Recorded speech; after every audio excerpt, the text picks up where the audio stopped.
6 kilowatt inverter နဲ့300 Ah battery အတွဲကို64သိန်းနဲ့ရမယ်ဆိုရင်စိတ်ဝင်စားလားโอเคပါကျွန်တော်ဒီနေ့မိတ်ဆက်ပေးမှာကတော့ Felicity ကနေပြီးတော့ထုတ်လုပ်ထားတဲ့6 kilowatt inverter နဲ့300 Ah battery အတွဲလေးပဲဖြစ်ပါတယ်ဒီအတွဲလေးကိုကျွန်တော်တို့က promotion အနေနဲ့ရောင်းချပေးမှာဖြစ်တဲ့အတွက်ကြောင့်ဆိုပစ္စည်းတည်တဲ့အနေနဲ့ကျွန်တော်တို့က64သိန်းနဲ့ရရှိမှာဖြစ်ပါတယ်တကယ်လို့တက်ဆင်အပြီးအစီးအနေနဲ့ service ရယူမယ်ဆိုလို့ရှိရင်ကျွန်တော်တို့က390အတီနဲ့ရရှိမှာဖြစ်ပါတယ်ဒီအတွဲလေးမှာဆိုလို့ရှိရင်ကျွန်တော်တို့က inverter အနေနဲ့ဆိုရင်6 kilowatt inverter ထည့်သွင်းတက်ဆင်ပေးမှာဖြစ်ပါတယ်အမတ်တစိတ်က Felicity ဖြစ်မယ် solar input က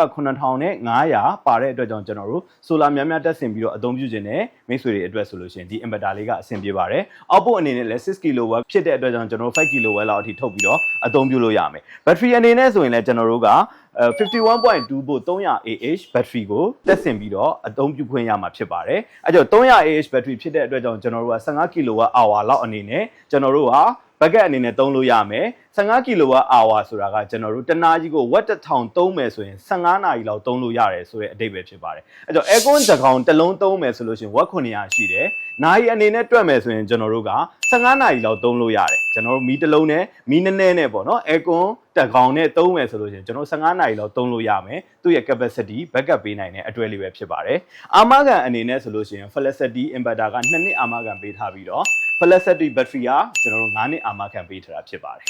အဲ့တော့ဒီအတွဲလေးကိုကျွန်တော်တို့သဘောကျနှစ်သက်လို့ဝယ်ယူခြင်းပဲဆိုလို့ရှိရင်ကျွန်တော်တို့ A1 Solar 53လမ်းအနော်ရထားလမ်းဘာမလပလီရှိမှာလာရောက်ဝယ်ယူလို့ရပါတယ်ခင်ဗျာအားလုံးကိုကျေးဇူးတင်ပါတယ်